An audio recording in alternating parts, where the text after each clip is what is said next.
I'm standing at the location called Castelnuovo in order to show you a little bit about the Isonzo battles of the First World War and what actually happened here. Now today it is an absolutely fantastic day, wonderful sunny skies. There's a tiny bit of wind which will sound worse on the camera, but it's wonderful. But 100 years ago on this spot it was just behind the front line and it's a location of terrible battles. And we'll start off here with this grouping of buildings, which is Castelnuovo. I read what General Cadorna wrote, and his objectives as part of the first battle of the Isonzo in June 1915 was to capture this location, and as such it was then called Hohenlohe. Oh, this was at least the name of the building, which is behind the trees down there. And with great difficulty it was taken. This area of what is today Italy and Slovenia is called the karst region, and it's named after the stone which is here. Now looking in that direction, that was where the Italian border was down there, and it's all flat. Now on the 24th of May 1915 Italy invaded. It attacked Austro-Hungary after the Treaty of London, in which it was promised all sorts of things by the British and French. And with all these great offers in hand, it went into war. Now this area is today Italy, but the area behind me is today Slovenia, because it lost it all after the Second World War. Now, coming down here, we have this location here, which I mentioned, Castelnuovo. Now, I'm going to mention a little bit about what is there today, because there's a vinery and there's also they produce olive oil. The wine was outstanding, really, really good. I tried the Cabernet Sauvignon and the Cabernet Franc. To my taste now, maybe I'm not such a great wine expert, but it was outstanding. And I've got the lovely restaurant bar area as agro-tourism, outstanding. So certainly a great place to come to, and look at these wonderful views. Now if we go back to the First World War, when this area was captured, obviously they wanted to capture the high land, and that makes sense. There's a certain logic to it. And looking down in the valley below, we've got places such as, in front of us, we've got Gradiska. Now, Gradiska is an absolutely outstanding town. It's got this castle, the walls. When I went in there, it's one of the few places when I actually go in, I thought, this is amazing here. Absolutely wonderful. But can you imagine the Italian troops that get up here, they capture this bit after hard battles, and beyond them, they can see the mountains, and they know that it's going to get worse and worse. And they got here. This part here was captured in June 1915 with serious losses, largely caused because they took so much time to capture the low areas behind me. Now, the reason they did that was because the Austrians didn't have any troops of any large numbers of troops in the area. They set up a few roadblocks, anything to hinder the Italian advance. But the Italians weren't ready to advance. They didn't have the artillery in position. They declared war. They didn't actually sort of get everybody around the table and have everything planned. And what happened was this gave the Austrians time to fortify the higher areas. Now, undoubtedly, the Austrians had started to fortify in the summer of 1914, realizing that although Italy wasn't an ally and had been an ally for 30-odd years, its reliability in this war was unsure. And Italy refused to join in the First World War on the side of its allies, Germany and Austria, for the reason that it said it was a war of aggression, had nothing to do with it. So it didn't get involved. On that very subject, I'll mention that today is the 8th of April 2016, and 150 years ago today, just thought of this now, Italy and Prussia, as it then was, entered into an alliance which was directed against Austria, and the objective then, as far as the Italians were concerned, was to take the Veneto and areas which are in the Po Valley from Austria, which it got, although it failed actually to defeat the Austrians on the field. Austria was beaten by the Prussians, and Austria indignantly at the end of the war refused to hand the land over to Italy, so instead handed over to France, and France gave it to Italy the following day. Now, the objective, or one of the objectives of the battles of the Isonzo became the town of Gorizia. I don't think it's a particularly important place to capture. You can sort of see it in the distance down there.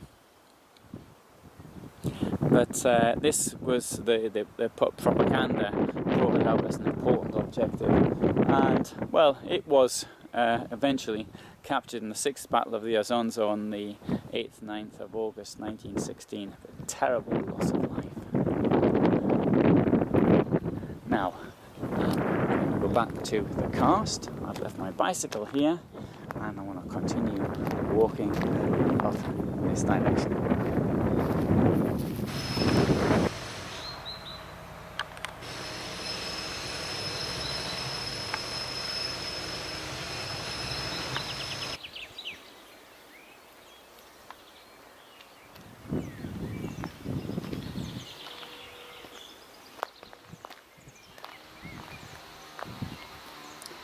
This building was once called Hohenlohe, when this was part of the Austro-Hungarian Empire,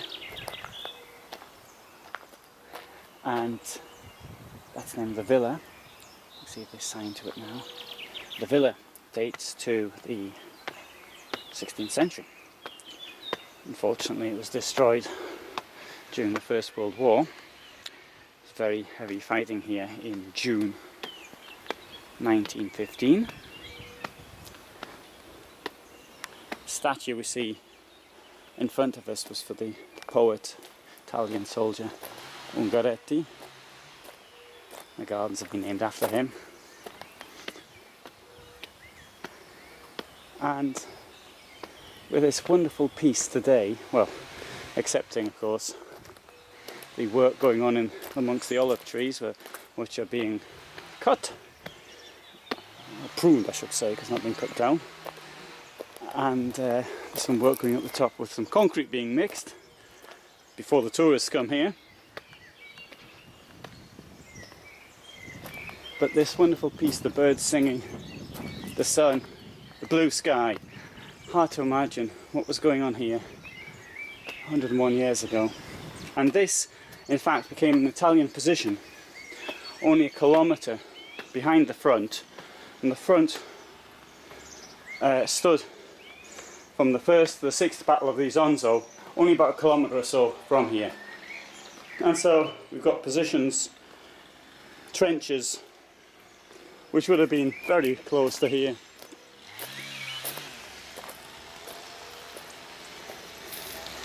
Now, this was visited by a number of people, including the King of Italy came here to visit the troops, and General Nivelle was here as well.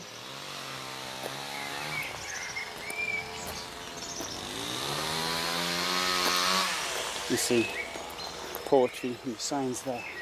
Now, there's a picture of the King standing up here, so we're going to have a look at where the King once stood. So there we have a picture related to the King's visit, and this is where it was. Now, the King of Italy was only 152 centimetres tall, so he looked a bit silly when he was standing next to the King of the Belgians. I can't quite remember how tall he was, but he was heading towards 190, so there was a very big difference between the two of them. And there we have a view looking over the plain which the Italian troops advanced in the end of May and the beginning of June 1915. And soon we'll be having a view of the mountains. which they would have to cross.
This is the name of the Park Giuseppe Ungaretti.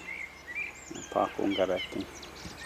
We have there a memorial for a lady who was a partisan and she was killed during the Second World War.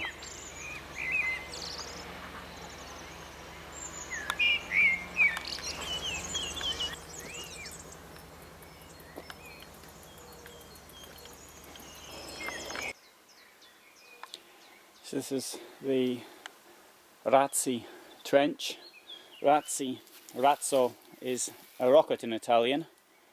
So, a trench of rockets. They named the trenches after things that happened to them there, or they found there. So we've got things like the trench of leafy branches, which sounds alright, but it was a horrible place.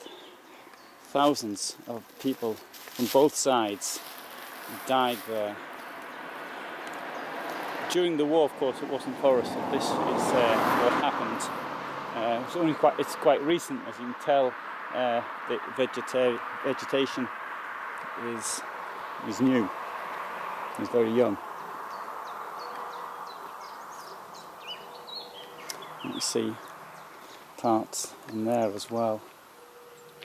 Now the front line stood here from the summer, well, June 1915 to August 1916. Then it advanced, so went over there.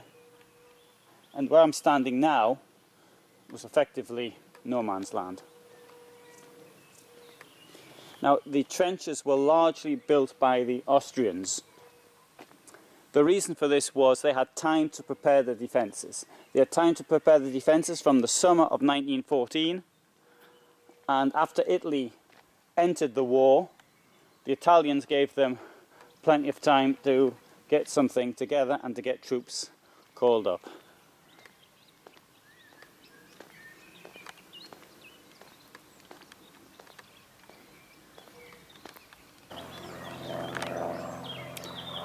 This location is called Altura di Palazzo, and we can see here in fields with sheep, we've got the ruins there from the First World War. We've got a trench line on both sides of the road, which is absolutely distinct all these years later, 100 years later.